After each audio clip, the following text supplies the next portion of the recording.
नमस्कार. मन धागा धागा जोडते नवा या मालिकेच्या आजच्या भागामध्ये आपल्याला पाहायला मिळतं सार्थक अण्णांना भेटण्यासाठी आलेला असतो आणि सार्थक अण्णांना म्हणू लागतो की म्हणूनच मी तुम्हाला भेटायला आलो आहे. तुम्हाला जर वाटत असेल तर मी त्यांच्याशी बोलू का. तर मालतीताई सार्थकसाठी चहा घेऊन आलेले असतात. तर तिथे लीना वहिनीसुद्धा असतात. लीना वहिनी तिथे असल्यामुळे सार्थकला काय बोलावं हे सुचत नसतं. म्हणून सार्थक अण्णांना विचारतो, बाबा यात्रा कशी झाली.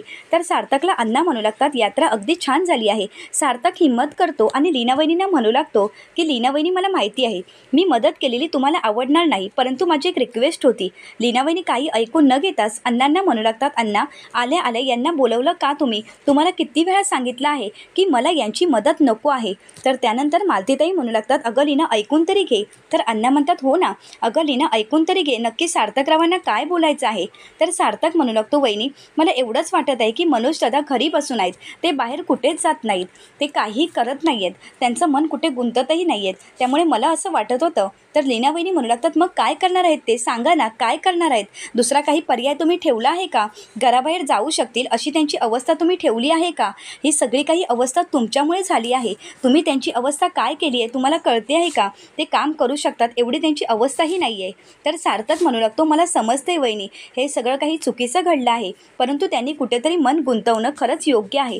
तर त्यानंतर सार्थक म्हणू लागतो, वहिनी माझी इच्छा आहे की मनोज दादांनी माझ्या कंपनीमध्ये जॉब करावा. हे ऐकून मालतीताईंना खूप आनंद झालेला असतो, मात्र लीना वहिनींना खूप राग आलेला असतो आणि हे सगळं काही मनोज दादांनी ऐकलेलं असतं.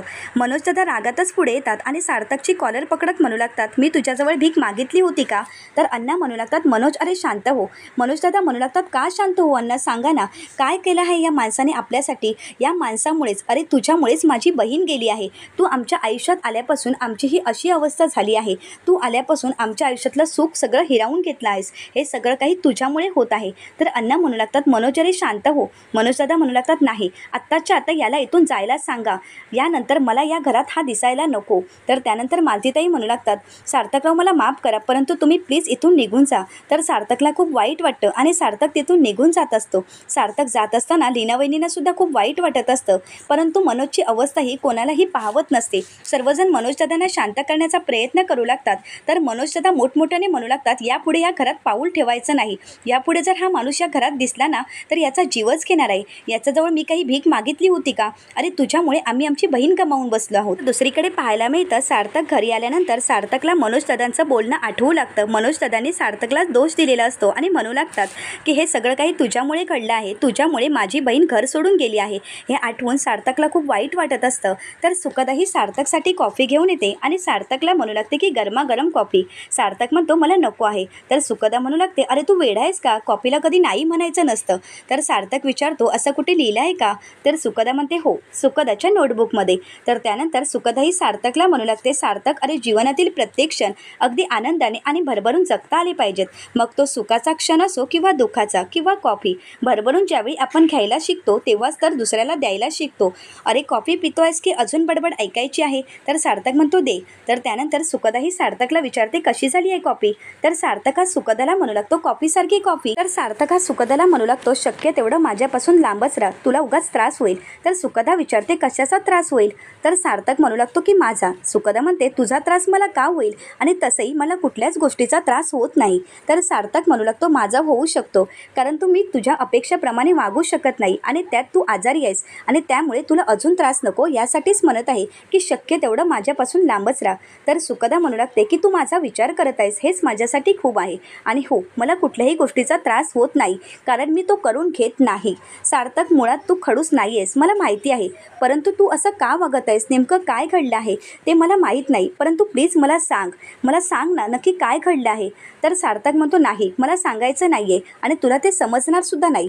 तर सुखदा म्हणू लागते, अरे मला लहानपणापासून माझे जे काही बेस्ट फ्रेंड आहेत ते सर्व प्रॉब्लेम घेऊन माझ्याचकडे येतात आणि सर्व प्रॉब्लेम मीच सोडवले आहेत. मग मला तरी वाटत नाही की जगात असा कुठला प्रॉब्लेम असेल की जो सुखदाने सॉल्वच केला नाही आहे, सांगून तरी बघ.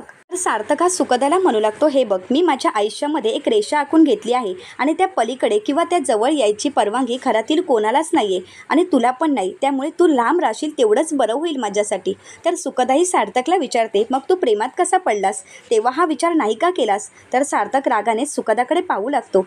तर सुखदाही सार्थकला म्हणू लागते, अरे प्रेम यशस्वी झालं म्हणून काही तू स्वतःला असं कोंडून घेणार आहेस का? अरे प्रेम यशस्वी झालं नाही याचा अर्थ असा होत नाही की आपलं आयुष्यच संपलं आहे. अरे तुझी मनाची दरवाजा उघड. तू आतल्या आत असा गुदमरत राहिलास तर तुलाच त्याचा त्रास होणार आहे. अरे सार्थक, मी बघत आहे तू किती स्वतःला त्रास करून घेत आहेस. तर सार्थक म्हणू लागतो, मला त्रास झाला तरी चालेल कारण मला माझ्या आयुष्यामध्ये आता इंटरेस्टच नाही. तर सुखदा म्हणू लागते, हे बघ सार्थक, माझ्या आयुष्यात किती दिवस राहिलेत मला माहीत नाही, परंतु मी स्वच्छंद जगायचं ठरवलं आहे. स्वच्छंद आयुष्य जगायचं ठरवलं आणि एक तर मी ठरवलंच आहे की जाता जाता तुझ्यासारख्या माणसाला हसवून जायचं म्हणजे स्वर्गात सेलिब्रिटी मेंटेन राहील ना. काय मग मित्रा? असं म्हणत सुखदाही सार्थकला टाळी देण्यासाठी हात पुढे करते. तर सार्थक म्हणू लागतो की मी तुझा मित्र नाही. तर सुखदा विचारते, मग कोण आहे? तर सार्थक म्हणू लागतो, कोणीच नाही. असं म्हणत सार्थक रागानेच तिथून निघून जातो. तर सुखदा विचार करू लागते की सार्थकला आता कशाप्रकारे आपण भानावर आणायचं. सुखदाला काहीच कळत नसतं की सार्थकच्या बाबतीमध्ये नक्की काय घडलं आहे. दुसरीकडे पाहायला मिळतं सार्थकला खूप अस्वस्थ वाटत असतं आणि म्हणूनच तो बाहेर थांबलेला असतो आणि हे सगळं काही आदर्श पाहतो आणि आदर्श सार्थकला विचारतो, सार्थक अरे काय झालं आहे? तू एवढा अस्वस्थ का वाटत आहेस? सार्थक म्हणू लागतो, काहीच नाही. तर आदर्श म्हणतो, अच्छा, म्हणजे आता भावाला काही सांगायचं नाही आहे का? तर आदर्शला सार्थक म्हणू लागतो, काही नाही. त्या सुखदाने डोकं उठवलं आहे. तर आदर्श म्हणतो, मला तर इतकंच माहिती आहे की ती मुलगी तुला हसवण्याचा प्रयत्न करत आहे. अरे सार्थक, जे आजपर्यंत आम्ही करू शकलो नाही ते तिला करायचं आहे. तर सार्थक म्हणतो, तिचा हेतू चांगला आहे, परंतु कशाला सांग ना? मला माझी स्पेस आहे ना. मग माझ्या आयुष्यामध्ये मला कोणाचीही लुडबुड नको आहे आणि माझं चांगलं चाललं आहे ना. माझं ऑफिसचं काम, मी घरी येतो, नीट जेवतो, झोपतो, मला झोपही नीट लागते. मग हे सगळं काही नीट चालू असताना अजून काय हवं आहे? तर आदर्श म्हणू लागतो, हसणं. जे हसणं तुझं हरवलं आहे. अरे श्वास घेणं म्हणजे जीवन नाही. श्वास म्हणजे सर्वस्व असू शकत नाही. तर सार्थक म्हणू लागतो, माझा श्वास आनंदी बरोबर गेला आहे. तर आदर्श म्हणू लागतो, आनंदी जिथे असेल तिथे ठीकच असेल. मला माहीत आहे तुला आनंदीची काळजी वाटत आहे. आनंदी आल्यावर तुला या सगळ्या प्रश्नांची उत्तरं मिळतील. तोपर्यंत तू असाच जगणार आहेस का? तर सार्थक म्हणू लागतो, हो, मला असंच जगायचं आहे. तर आदर्श म्हणू लागतो, परंतु आम्हाला नाही चालणार आहे. तर सार्थक म्हणू लागतो, माझी कोणाजवळून काहीच अपेक्षा नाही. तर आदर्श म्हणू लागतो, परंतु आमची अपेक्षा आहेच ना रे. अरे इतरांची तुझ्याजवळून खूप अपेक्षा आहे असं नाही आहे. फक्त एकच अपेक्षा आहे, ती म्हणजे एक स्माईल. अरे तू हसावंच असंच आम्हाला वाटत आहे, परंतु तुझं हसणंच गायब झालं आहे. सार्थक हा आदर्शला म्हणू लागतो, ते कधीच शक्य नाही आहे. मला माझं जीवन जगू द्या, त्यामध्ये कोणीही डोकावण्याचा प्रयत्न करू नका. मला माझं जीवन असंच जगायचं आहे आणि मी असंच जगणार. तर त्यानंतर आदर्श म्हणू लागतो, आम्हाला आमचा पूर्वीचा सार्थक हवा आहे. अरे आनंदी तुझ्या आयुष्यातून निघून गेली म्हणून तू तिला शोधत आहेस, परंतु आमचा सार्थक आमच्या समोर असून आम्ही त्याला शोधत आहोत. आमच्यापासून तू खूप दूर गेला आहेस. अरे आमच्यासाठी आम्हाला आमचा सार्थक पुन्हा एकदा हवा आहे. तर सार्थक म्हणू लागतो, नाही, मला माझ्या आयुष्यामध्ये आता काहीच नको आहे. कुठली मुलगीही नको किंवा मैत्रीही नको. एखादी व्यक्ती आयुष्यात येऊन निघून जाणार असेल मग त्या आयुष्याला काय अर्थ आहे? असं म्हणत सार्थक तिथून निघून जातो. तर आदर्श हा सार्थकचा विचार करू लागतो. तर सुखदा येत आदर्शला विचारू लागते, काय झालं? त्या खडूसचा विचार करतोयस का? तर त्यानंतर आदर्श हा सुखदासमोर हात जोडत म्हणू लागतो, सुखदा, माझी खरंच एक विनंती आहे. तू हार मानू नकोस. अगं आम्ही हार मानली म्हणून तू हार मानू नकोस. मला तुझ्याजवळून खरंच खूप अपेक्षा आहेत. मला तू आल्यापासून या घरामध्ये एक आशेचं किरण दिसत आहे. प्लीज मला माझ्या भावाचा हास्य परत आणून दे. तर सुखदा म्हणू लागते, अरे तू मला विनंती करू नकोस. मी तुला आज प्रॉमिस करत आहे की पुढच्या 24 तासात मी करून दाखवेनच. तर आदर्श म्हणतो, हे शक्य होईल का? तर सुखदा म्हणते, हो, त्याच्या आयुष्यामध्ये काय घडले मला नाही माहीत, परंतु पुढील 24 तासामध्ये मी हे करून दाखवेनच आणि सार्थकच्या चेहऱ्यावर हास्य येणारच. हे ऐकून आदर्श खूप खुश झालेला असतो. आदर्श म्हणू लागतो, खरंच असं होईल का? तर सुखदा म्हणते, हो. आता ही सुखदा काय करते तू बघतच राहा. तर दुसऱ्या दिवशी सर्वजण हसण्याचा व्यायाम करत असतात. सुखदा, आकांक्षा आणि आदर्श सर्वजण मोठमोठ्याने हसत असतात. तर तिथे सार्थक आलेला असतो. तर सुखदा ही आकांक्षाला म्हणू लागते, तो बघ तुझा भाऊ आला. तर आकांक्षा म्हणू लागते, दादा अरे चल ना आमच्यासोबत. तर सार्थक म्हणतो, नाही नको. आकांक्षा ही सार्थकला म्हणू लागते, नाही दादा तुला यावंच लागेल. असं म्हणत जबरदस्तीने ती सार्थकला स्वतःसोबत घेऊन येते. तर इकडे सुखदा आणि आदर्श मोठमोठ्याने हसत असतात.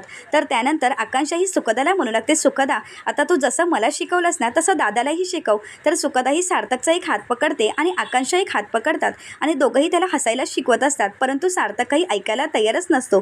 तो तिथून निघून जातो. तर सुखदा म्हणू लागते, अगं आकांक्षा तुझा भाऊ असा कसा आहे? तर आकांक्षा म्हणू लागते, आनंदी गेल्यापासून. तर सुखदा विचारते, आनंद आनंदी तर आदर्श म्हणू लागतो, जेव्हापासून त्याच्या आयुष्यातला आनंद गेला आहे तेव्हापासून तो आनंदी जगायलाच विसरून गेला आहे. तर सुखदा म्हणते, असं काय, परंतु असा का वागत आहे नक्की? तर आदर्श म्हणू लागतो, ते आपण नंतर बघू. तर सुखदा म्हणते, हो ना, आपला तर व्यायाम अर्धवटच राहिला. तर त्यानंतर सर्वजण पुन्हा एकदा व्यायाम करायला घेतात. दुसरीकडे पाहायला मिळतं, सार्थका रूममध्ये येतो. त्याला आनंदीची खूप आठवण येत असते आणि म्हणूनच तो आनंदीचा फोटो पाहतो आणि फोटो पाहत म्हणू लागतो, आनंदी, तुम्ही कुठे निघून गेला आहात? आयुष्यभर एकत्र राहायचं, आयुष्यभरासाठी आपण हे धागे जोडले होतेत ना, मग तुम्ही असा हा धागा सहज का तोडलात?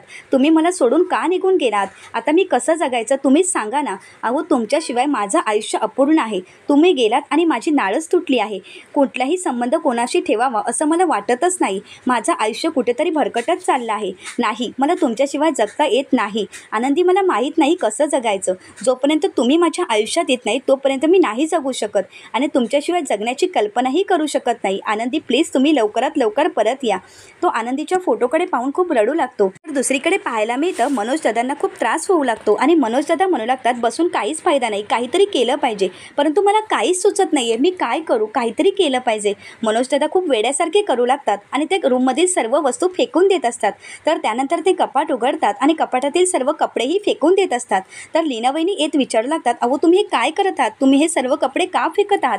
तर मनोज दादा म्हणू लागतात, मी काय करू सांग ना. अगं लीना, मला काहीतरी करायचं आहे, मला काहीतरी करायचं आहे असं म्हणत ते सर्व फेकून देत असतात आणि त्याचवेळी त्यांच्या हाती आनंदीचा फोटो लागतो. आनंदीचा फोटो पाहून मनोज दादा खुश होत म्हणू लागतात, ही बघ, ही बघ माझी बहीण आनंदी. अगं बघ ना कशी हसत आहे. कदाचित ती आमच्यावरच हसत असेल ना, आमच्या ह्या परिस्थितीवर हसत असेल ना. जिवंत आहोत की मेलो ह्याचं तिला काहीच पडलं नाही आहे आणि आपण मात्र इथून निघून गेली आहे. आपण कशी जगत असू ह्याचा तिने विचारही केला नाही. आता तू समोर आलीस ना, तर बघ मी तुला दाखवतोच असं म्हणत मनोज दादा रागानेच आनंदीचा फोटो फेकून देतात आणि तो आनंदीचा फोटो फोडतात. तर लीना वहिनींना धक्काच बसतो. तर मनोज दादा म्हणू लागतात, लीना, मला काहीतरी करायचं आहे. तर लीना वहिनी म्हणू लागतात, अहो, तुम्ही आमच्यासाठी आहात, हेच आमच्यासाठी खूप आहे, तुम्ही शांत हो ना. तर लीना वहिनींना मनोज दादा म्हणू लागतात, नाही लीना, अगं मी या घरातला मोठा आहे, मग मी काहीतरी करायला नको का? तर हे ऐकून लीना वहिनींना खूप आनंद झालेला असतो. मनोज दादा म्हणू लागतात, नाही लीना, मला आपल्या घरासाठी काहीतरी करायलाच हवं. अगं लीना, मी असं बसून नाही चालणार. असं म्हणत मनोज दादा गणपतीच्या फोटोजवळ जातात आणि म्हणू लागतात, मला काहीतरी करायलाच पाहिजे. तर लीना वहिनी खुश होत म्हणू लागतात, पहिल्यांदा तुम्ही असं काहीतरी बोलात हे ऐकूनच खरंच खूप बरं वाटलं. ही खरंच खूप चांगली गोष्ट आहे आणि तुमची अशीच प्रगती होऊ दे, हीच देवाजवळ प्रार्थना. देवा काहीतरी नक्कीच चमत्कार घडून दे असं लीना वहिनी देवाला हात जोडून प्रार्थना करू लागतात. पुढील भागामध्ये आपल्याला पाहायला मिळतं, सुखदाही आकांक्षाला म्हणू लागते, दगडालाही पाझर फुटेल, लोखंडही वितेल, परंतु तुझा दादा हसणं काही शक्यच नाही. कधी कधी असं वाटतं की त्याचे गाल पकडावेत आणि जबरदस्तीने त्याला स्माईल करायला लावावी आणि हे सगळं काही सार्थकने ऐकलेलं असतं. तर आकांक्षा ही सुखदाला मागे वळवते आणि पाहायला लावते. तर तिथे सार्थक उभा असतो. सार्थकला पाहून सुखदाला धक्काच बसतो. सुखदा धक्क्याने सार्थककडे पाहू लागते. तर सार्थक मात्र काहीच न बोलता आपल्याजवळचं चॉकलेट हे सुखदाला देतो. सुखदा ते चॉकलेट पाहून एवढी खुश होते. सुखदा ही आश्चर्याने सार्थककडे पाहू लागते आणि त्यानंतर सार्थक सुखदाला स्माईल करून दाखवतो. सुखदा सार्थककडे पाहते तर सार्थकने स्माईल केलेली आहे हे पाहून सुखदाचा आनंद काही गगनातच मावत नसतो. सुखदाने 24 तासामधील चॅलेंज पूर्ण केलेलं असतं. ते पाहून आदर्श आणि आकांक्षाला मात्र खूप आनंद झालेला असतो. आता सुखदा सार्थकला पुन्हा एकदा नव्याने जगायला शिकवेल का हे पाहण्यासाठी चॅनलला नक्कीच सबस्क्राईब करा. धन्यवाद.